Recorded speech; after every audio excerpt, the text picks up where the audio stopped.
Hello everybody, welcome to HopTopics. My name is Matthew. I'm Cameron. We're here to talk about movies. And beer. And beer. Beer. And beer.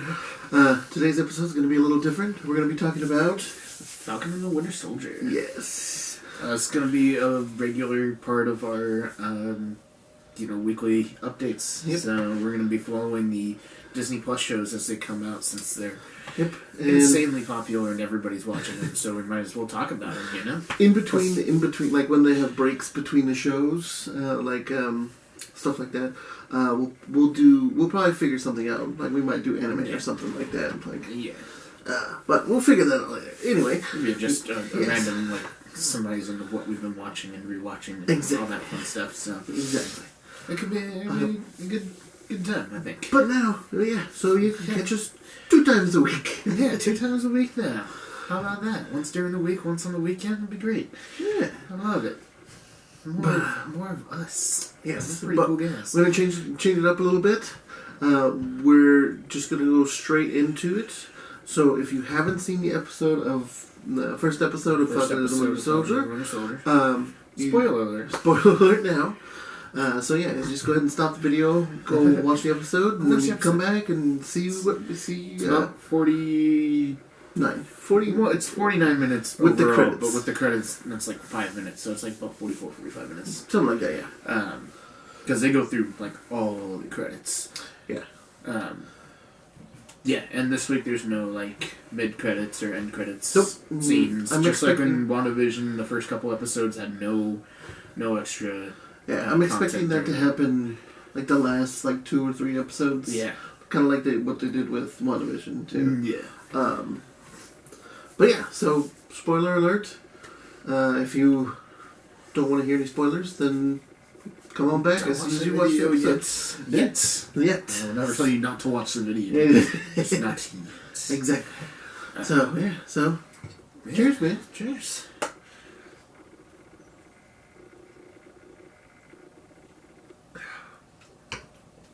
And as you might have noticed, I'm drinking Stone IPA today.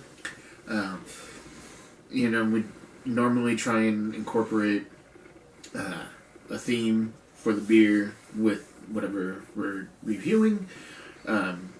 Since we don't want to have to find 6 thematic beers.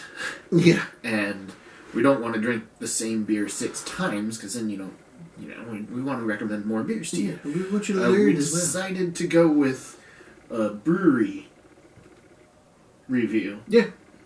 So each week we're going to do a different Stone beer for the duration of Falcon and Winter Soldier. Mm-hmm. Obviously, when Loki comes out, we're going to pick a different brewery and do beers all from that brewery. This week we're starting with the very original, very first flagship IPA for Stone, the classic Stone IPA. Yep. Before we get into Falcon and Winter Soldier, I'm just going to get into this. Go for it. It's a 6.9%.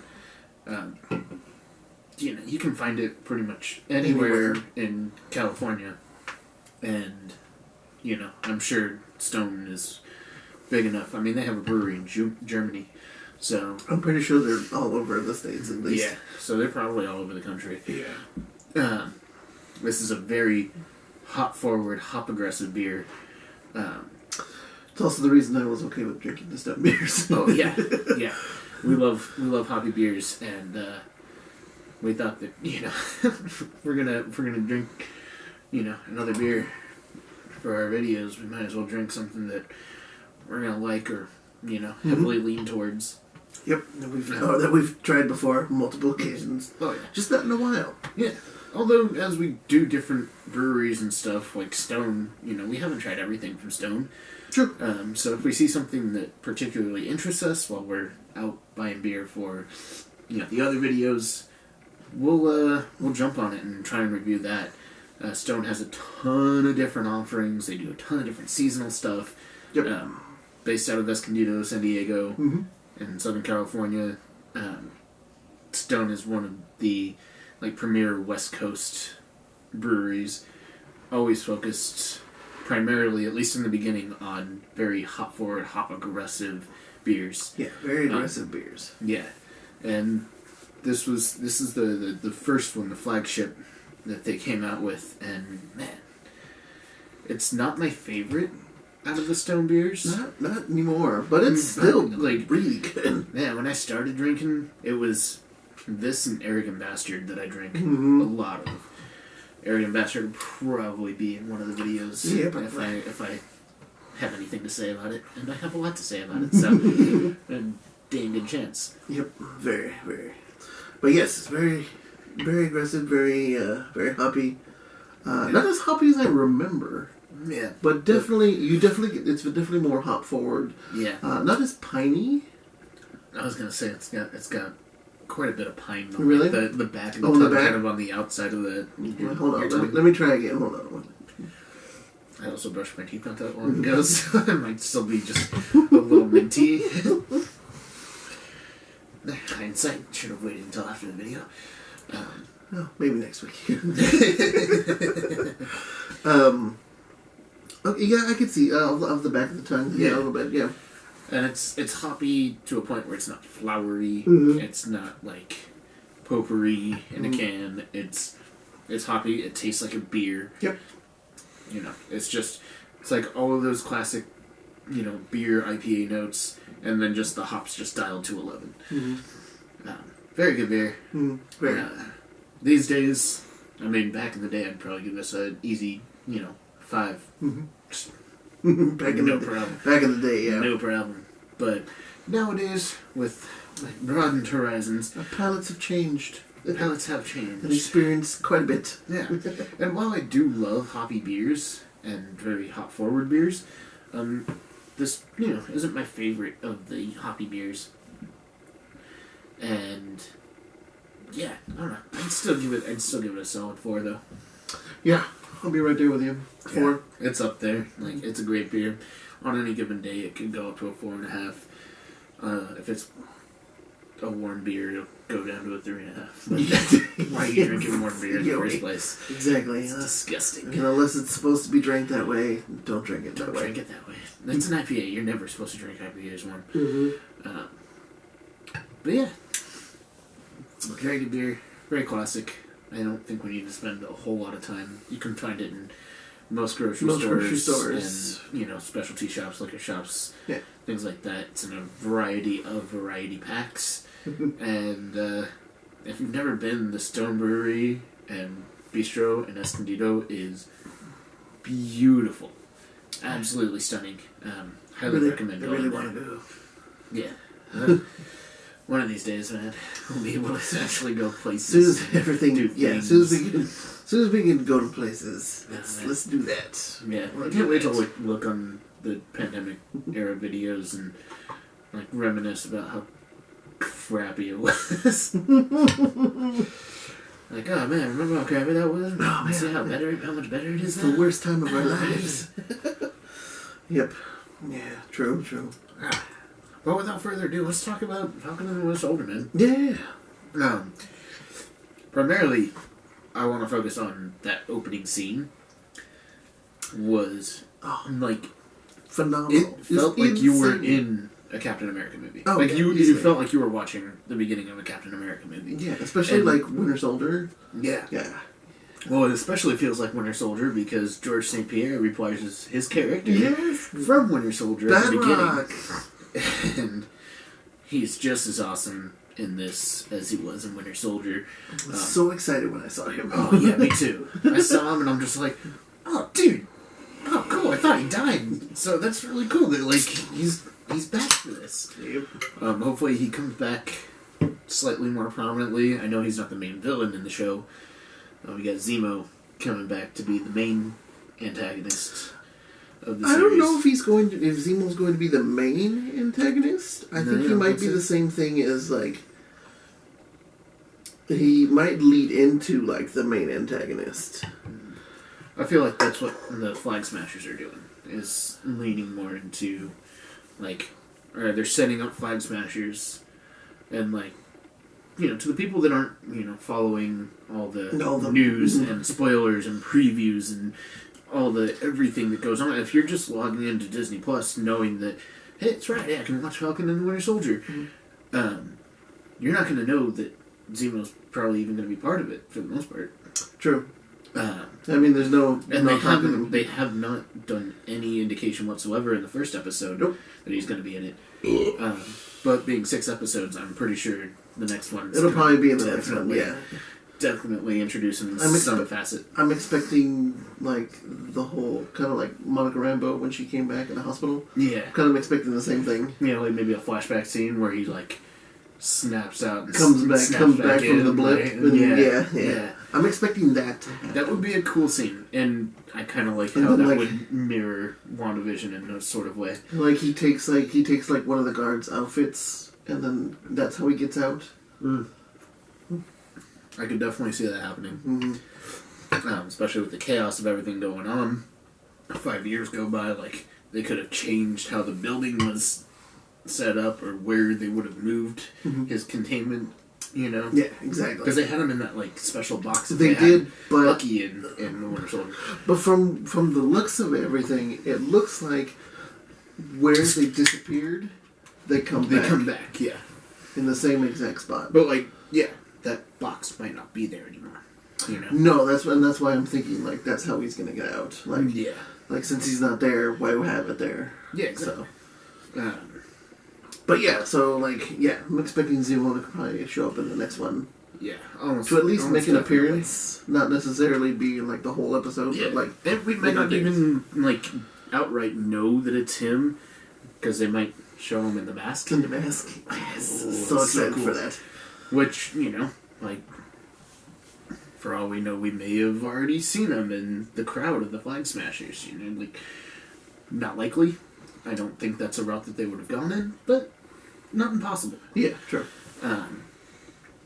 But yeah, I mean, he's supposed to be in it. Well, he's going to be in it, and we know he's going to have his iconic comic book mask, which, if you can figure out the editing, like, pop that thing up there, like the comic book image. I would definitely try that. That would be rad. We're figuring out editing more. We're still in the young, early development of these videos. I'm trying. 10 bit of this beer left on my list. But, yeah, so, like, yeah, opening sequence was great. Okay. Well, super cinematic. Super cinematic. Like, we come in with, you know, Falcon getting the briefing on what he's doing, then we see George St. Pierre, there's helicopters, and Falcon flying through canyons, and lots of explosions, and lots of stunt work, insane stunt work. It's like there's 3 different helicopters in the scene. Like this scene probably alone costs more than an entire season of most TV shows. Yeah, probably. Like that one episode probably had like Game of Thrones level money involved. Oh yeah, easily. Like it's insane how much money they're putting into this. But it's Disney, and they can do whatever they want. Yeah, and they want it to succeed. They want these things to succeed. Yeah, because it's driving their main powerhouse, money wise. Yeah, exactly. Wow. Like movie wise, it's driving the bus. 100%. And it is so good. Like the action is so on point that I'm like, man, I'm gonna miss Captain America. Like I'm gonna miss the Steve Rogers Captain America, Chris Evans playing Captain America. I'm gonna miss that a lot. But man, they gave me a lot of hope with that just opening sequence and the way they introduce the characters, and then further into the story how they're like setting it up to transition Falcon becoming Captain America. So I think they're trying to heavily lean into. And then we also meet a new character that's friends with Falcon, and he gets a lot of screen time. He's also part of the Air Force. He's clearly super knowledgeable. He gets a lot of lines. So very like tech savvy. Yeah. So yeah, like you see him working on his suit and everything. And he goes to, like, tell him, like, oh, maybe if you try this, whoa! It's like Stark level tech, don't even look at that funny. So you can tell, like, they're kind of giving you the preface that he has some know-how, and that he's basically got the balls. Like, when he goes to face the Flag Smasher that takes the money and obviously has superhuman powers. Not the guy, the Flag Smasher. The Flag Smasher, yes. not the guy that we're talking about. Yeah. Supposed to look up his name before we started shooting. Totally didn't do that. Yeah, I forgot. We're not good at that. We're really not. We'll get better one of these days. But yeah, setting him up to take on the Falcon role after Falcon moves on to the Captain America role. I don't... Well, maybe? Maybe. I think it's plausible. Plausible. And I like to get theories and discussions going. Since we're going to be doing this week to week, we might as well. And we know these aren't going to be short videos, regardless of how hard we try. True. Bucky! Bucky! Yes. I like this trend that we're setting up here. Every time we have to reset the camera, we just flash in with something ridiculous. Bucky! Bucky! WandaVision! What's the beer? It's good times. I think that's going to be a recurring thing. Oh, 100%. I shouldn't have even pointed it out, to be honest, but you're all sad. Whatever, it doesn't matter. So yeah, Bucky... So first we get that whole flashback sequence of him assassinating someone. Yeah. They didn't really go into much detail. I didn't really hear any languages or anything. Yeah, so I couldn't really just tell. There were a bunch of armed guards in suits with the earpieces and looked very political. Yes. So it was most likely very political hit.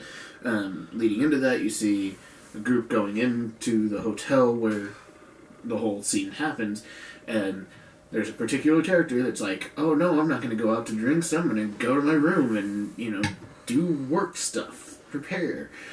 And of course that's what leads him to seeing Bucky, and then Bucky sees him, and he's so scared he can't even put his key in the door. And it's a beautiful hotel. Like, I don't know what job he was doing, but oh my god, they must have been paying him a fortune, because that hotel was like old school, big old key with big old ornate door handle. Yeah, the whole hotel was super ornate and super fancy. But so he ends up killing him. Ends up killing him because witnesses. And then he wakes up, and then he's in therapy. Yeah, and the therapy scene is pretty good because it establishes that he's going to therapy as mandated by the government. For him to like try and deal with having been brainwashed for past trauma 100 years. Yeah, exactly. So, well, not 100, but like 70 years. But yeah, a long time. A long time. Yes, to deal with his past trauma, and he's made a list of people to make amends and or I guess fix things. Yeah, yeah. They usually with stuff like that. Well, the first one we see is him basically strong arming the political figure, the senator. And basically being all like, "Hey, remember me? Yeah, I killed somebody to get you here, and stop doing bad things." And we get the rules. Yeah. The rules thing. It's like, what's rule number 2? I don't remember rule number 2. What's so important? What's the most important? Why isn't rule number 1? Rule number 2 is don't hurt people. Don't hurt people. He definitely hurts people. Yeah, I'm sure. Very funny. Yes. But did he? What was rule number 1? Rule number 1 wasn't it make amends? Well, that's the whole point of the rules. Is that he's got to go through steps so that don't do anything illegal. Is that what it is? I think so. I think it's something like that. He'll text in the rules so that you can follow along while we're Rule number 2 is the most important rule. Yeah. Don't hurt anybody. It should be rule number 1. 2 seconds in. But it establishes that he's trying to right the wrongs of his past that he did while he wasn't himself. Yep. And that's where the whole character arc of that first episode of him, he runs into this old man who's, arguing with a neighbor about trash and everything, and takes him out to lunch, and, we get a whole, little scene, and they're all like, man, is Bucky just, hanging out with old people because he's technically really old? And then you find out that he's actually the father of the kid that he killed. Of the man he killed, years ago. And so, it establishes a lot more of an emotional connection, or Bucky trying to, move on from his past and, reestablish some sense of, something's gonna happen to that old man. Oh, I know. It's gonna be sad. It's gonna not be sad. It's gonna be a sad scene. It's not gonna be good. Yeah. or what I thought was gonna happen right after Bucky's little date scene, which was great. Yeah, it was nice. A little nod to the fact she says that, wow, you can really drink. That's a nod back to the first Captain America movie. He's trying to get drunk, and he can't get drunk, and it's because the serum, superhuman serum, his increases cells, his metabolism so much. His cells reproduce faster than the alcohol can take effect. Yeah, so he can't get drunk no matter how much he drinks. And, Bucky, having been introduced to a very similar serum, can't get drunk. Yep. He can drink all dang day. Yep. Kind of like us until, 5 years in. And then we start feeling it. Yeah. Or if we pace ourselves, if we can get we can get pretty far. 8-10 beers. Yeah. Pacing. Pacing That's like one every 45 minutes to an hour. Key. Then we go to Falcon, who ends up going home. We get to meet his sister. The immediate family, his sister, her two boys, and the really interesting part of the scene. I mean, obviously, it's establishing a whole lot more with the sister and everything. But the really interesting part of the scene is they go to try and get a loan, and because of the blip, he has no financial history for the last 5 years, and because billions of people just suddenly reappeared out of nowhere. They've made it harder to get loans. Make it extremely hard, even for Avengers, to get loans. And they go kind of through a whole who are you? Do I know you from somewhere? And he's like, yeah, and, he figures out he's a Falcon. So how did they pay you guys? What are those Tony Stark, pay you this and that? And they're like, no, just did it out of goodwill and, the fate of the world. Yeah. And we kind of rely on good graces from people like you, Hey, probably not be alive right now. Wouldn't have money to give us because money wouldn't be a concept anymore because there would be no humanity. Yep. But they still get turned down for the loan. And then, the whole concept of, even though Tony Stark is literally the richest man in the world, doesn't actually pay the Avengers anything. Yeah. So, no, you just get to live in upstate New York. You're kind of stuck there because you don't make any money, you're too busy saving the world or fighting in foreign countries or things like that. But it's kind of a depressing scene. Yeah, when you think about it that way, it's kind of sad. Yeah. But you could definitely see the story arcs that they're trying to have happen with the Falcon and Bucky. And they're also kind of showing what it's like for everyday life for heroes. What are these guys doing in between these huge battles or these insanely dangerous missions that they wouldn't send normal soldiers on? Where they're all hey, instead of trying to break down this bunker with a bomb or, a SWAT team or something, we'll just send in the Hulk and he'll just be there, and if anybody wants to fight the Hulk, go for it. Yeah. But, there's a lot of lives. Yeah. But I mean, you get, you can like the overall thing, like the overarching thing that I saw was the learning to move on, to like not necessarily dwell on your past. Yes, it's there, but to move on and to learn from like your past and make it not necessarily what your decisions are, but like something you learn from. Yeah, and we kind of see that in two totally different ways, where Bucky's trying to move on from his past because it's tragic and it's nothing like what he would want for himself. And because he was manipulated for years and years. Yeah. And then we've got Falcon, which, I mean, for the life of me, every time I refer to him, I just, the Falcon. I'm not even saying his flipping name. But, we're seeing him try to go back to a life that he had and to try and preserve things from the past that are just, like, no longer really feasible. Yeah. And, like, his sister is trying to move on. Like, that's not a part of, like, it's not part of her life anymore, and she's ready to move on and not, like, have it be a part of it. And he's not ready to deal with that. And that, like, she makes a joke about that's why he left in the first place. Yeah, that's why he joined the Air Force. And like, he's going off all over the place, saving all kinds of people and stuff. Which is partially true.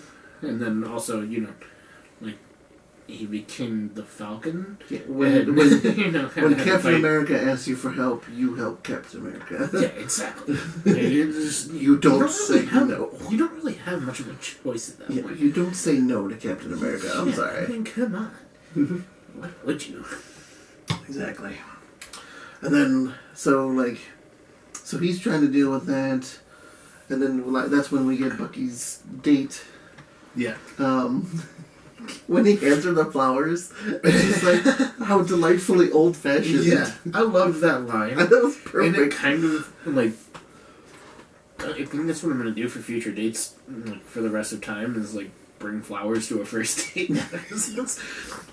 I just love that line, delightfully old-fashioned. Delightfully old-fashioned. And, it's nice. Yeah. It's very nice. Yeah. But, and then like the whole part with he goes back to the old man.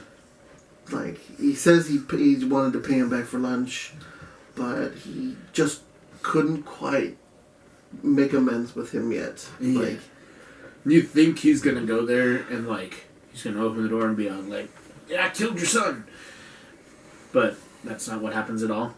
And he's just all like, but like, here's the money for lunch, bye. But like they stay on that picture for so long. Yeah, it's like you're just like, you can see the little shrine, in the background with the incense and the candles and everything. Oh, it hurts so bad. Yeah, it's a very emotional scene, and just hearing the dad talk about his son was very emotional too. That was probably one of the more, like, hard hitting moments in the episode, for sure. Oh yeah, easily.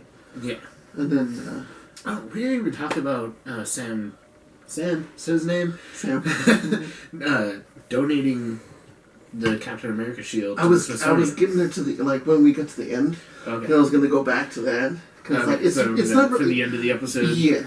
Because like it's a small part at the beginning. It's a small part, but they brought in Don Cheadle, which probably cost him a penny. Well, yeah. And then, also, like, it kind of brings in the whole question of, like, who owns the shield. Like, Sam's donating it to the Smithsonian, so technically he would still own it. Like, if the Smithsonian were to do anything with it, it would revert ownership back to Sam. Mm-hmm. But then that also brings into question, like, did Captain America actually own the shield? And, like, where does the gray line actually fall? Yeah. True. Yeah. Dude, I got speculations about the ending of this. Oh yeah, So it can go in so many different ways. Well, I don't expect the new Captain America or the U.S. agent to survive more than 2 episodes. I think he'll survive more than 2 episodes, but I do think he's gonna die. Oh yeah, and probably rather like he's gonna go.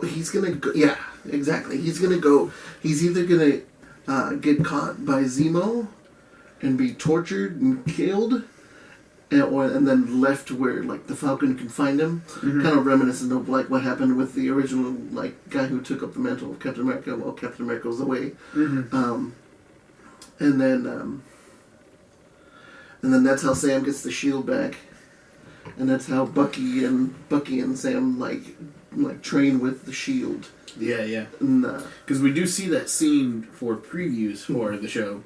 Is Sam like training with the shield, and, like throwing it at a tree? Yeah. Which I thought would be at the beginning of the series. Yeah. But then you see that like by the end of the first episode he does not have the shield, and there's very little chance of him getting it anytime soon. So that's probably a scene from like one of the last 2 or 3 episodes.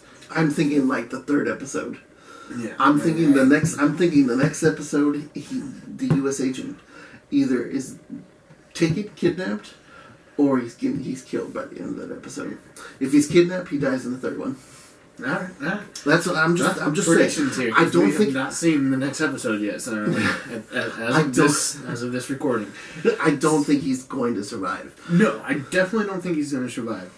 Now the real kind of question: is it going to be Sam Wilson that has the shield at the end? Yes. Or Bucky? I think they've both been Captain America. True. So, like, at the end of Endgame, they set up Sam being Captain America. Yes. Startling development. While we did our cutaway to reset the camera, that did a little sleuthing on the interwebs. Because I couldn't help it. I needed to know. Yeah. It's very common of you, which is why you're also great at guessing plot points in movies and TV shows. True. But I may have gotten something right here. Joaquin Torres, the young Latin American actor, character. Danny Ramirez is the actor. Does become the Falcon. Yes, he ends up being a mutate in the comics. He ends up being an involuntary mutate, which becomes like a bird vampire hybrid, according to his bio. Also could potentially happen with them introducing mutants into the actual continuity. So it might not happen in this season. It could be like a season 2 sort of thing, or, in a movie in some way, but it is very plausible that he does in fact become I'm thinking season 2, because they've already confirmed season 2 for the show. Yeah, well, they didn't... Actually, I don't know if they confirmed Kevin Feige confirmed. Kevin Feige says... Season 2 of Loki Falcon. He knows what season 2 of Falcon and the Winter Soldier would look like. He knows what season 2 of Loki would look like. More time cop stuff. It's so cool. So excited. But, that was also in response to, like, would WandaVision get a season 2? And that is left pretty ambiguous. Like, they're probably not going to do a second season of WandaVision. But, probably not. But, like, he heavily hinted at the fact that there would probably be another season of Falcon and Winter Soldier. And that it could be a continuing thing for as long as... I mean, Sebastian Stan has been in the MCU for a long time. Like, first Captain America movie. Yeah, first Captain America movie, which is what, the fourth movie? Fourth movie. In the cinematic universe? Yeah, because it was Iron Man, The Incredible Hulk, Thor, Iron Man 2. So fifth movie. No. Captain America. And then after Thor, it was Captain America. And then... Iron Man 2? I thought Iron Man 2 and 1 like came out pretty like almost congruently. Maybe it did come. I think you're right. I think 2 came out before Captain America. Because Captain America set up more. Yeah, well, because they did Iron Man, and then the Incredible Hulk. The Incredible Hulk didn't receive as well. Which was unfortunate because that was really good. I liked it. They also led into Thor, and they did Thor, and I think since Thor didn't do as great, they're all like, let's bring back Iron Man real quick before, like, let's make sure we can still make money off of this before we bring in another superhero into the whole mix. And then after Iron Man 2 did well, wasn't received as well, but still did well, they did Captain America. And I'm really glad they did, because otherwise this whole thing wouldn't be a thing. Yeah, true. And some of the it'd be less likely. Most entertaining movies in television wouldn't have been developed.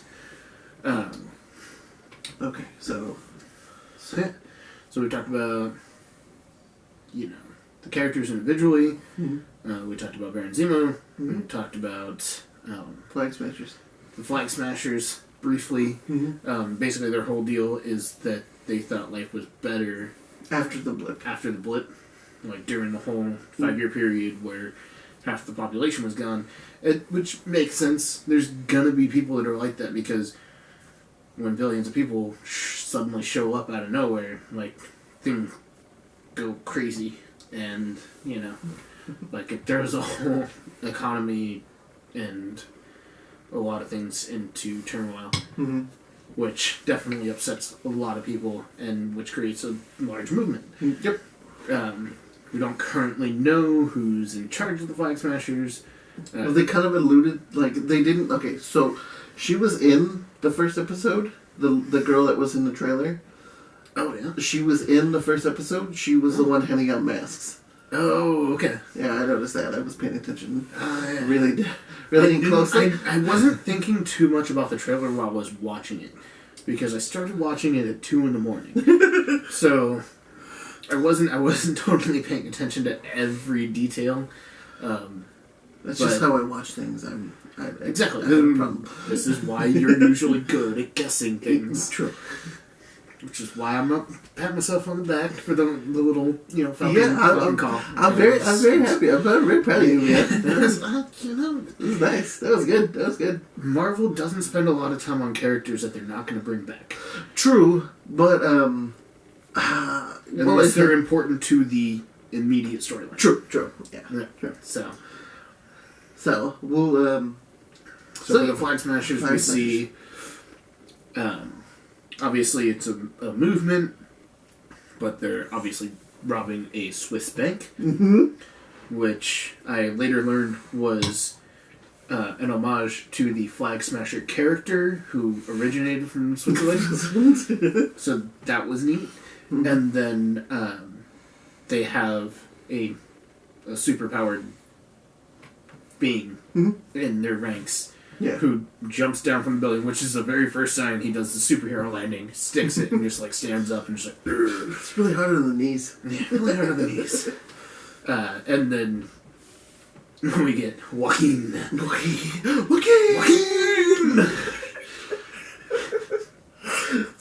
Well, that's going to be a thing in this series of videos. Especially the more he shows up. Yeah. First, he's like kind of undercover. He's just trying to figure out what's going on, and the whole scenario. Like he goes up to a guy, like, "Hey, what are we supposed to do?"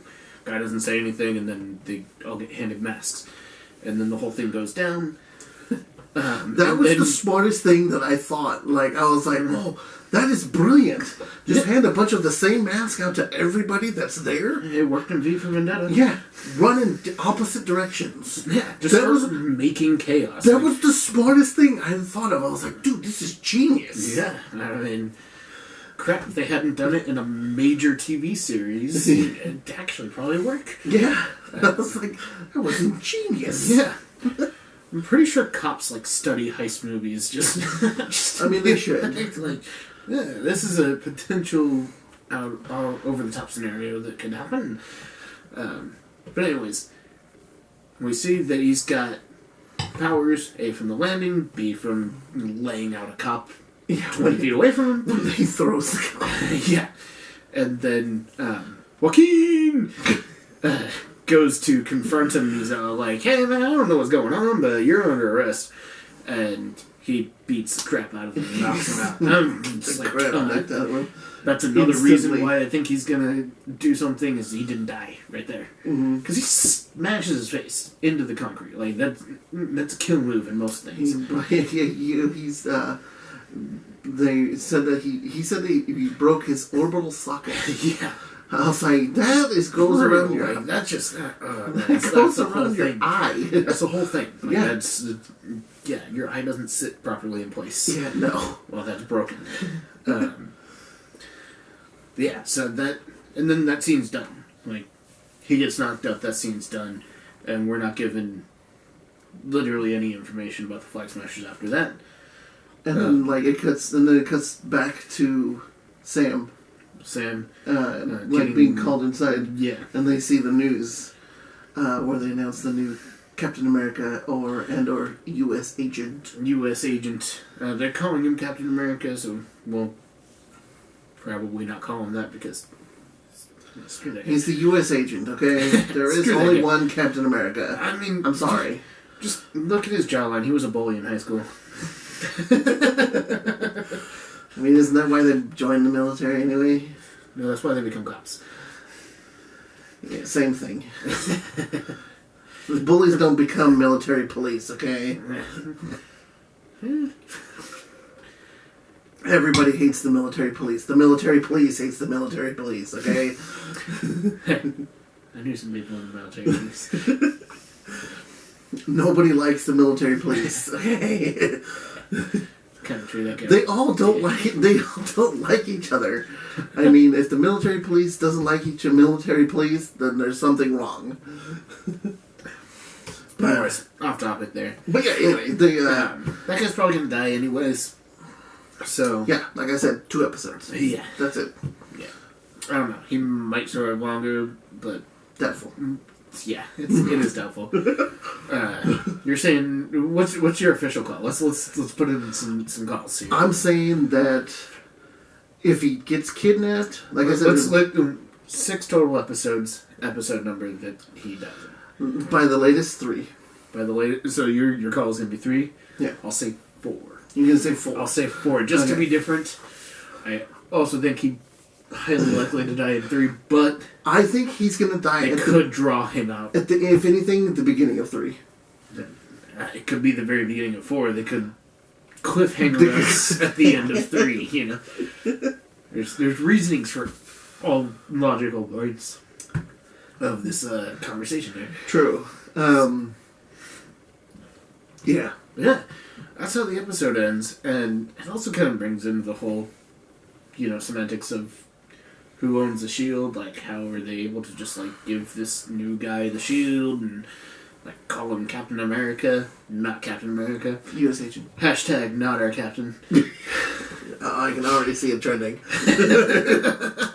That's a good one.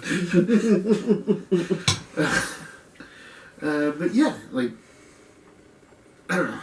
First episode, I'm really on board because it feels like the really good Captain America movies. The first Avenger was good. Very reminiscent of Winter Soldier. The first Avenger, but Winter Soldier is my favorite MCU movie, and this is very reminiscent of that, and I absolutely love that fact.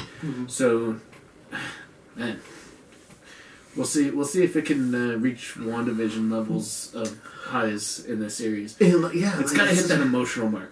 The action so far is absolutely on point. Yep.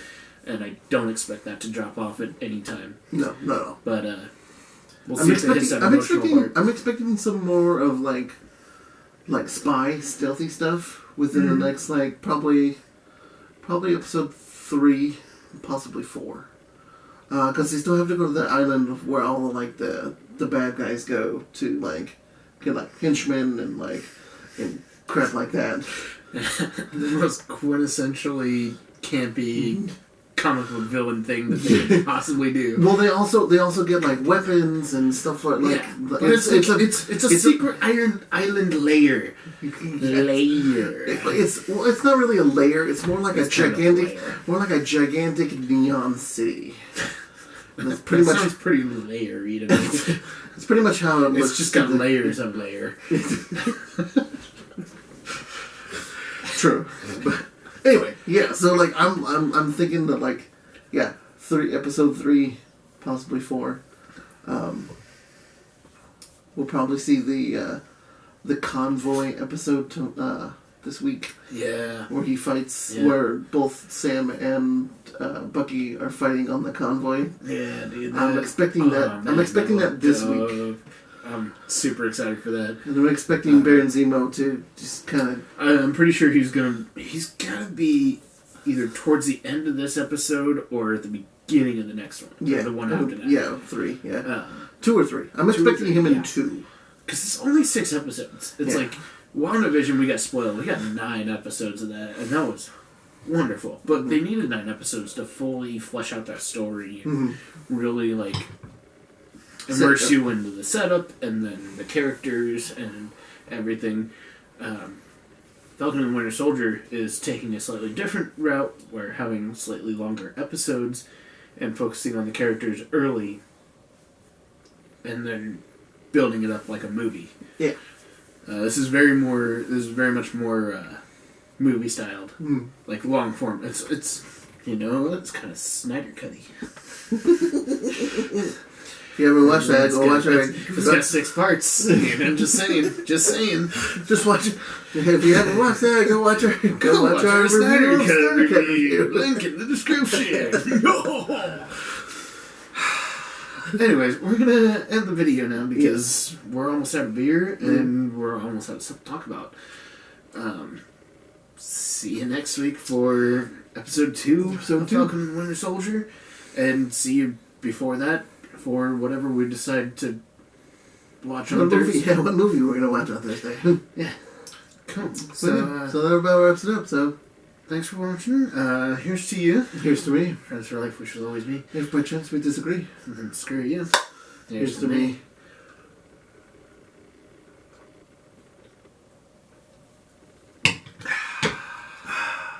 Cheers.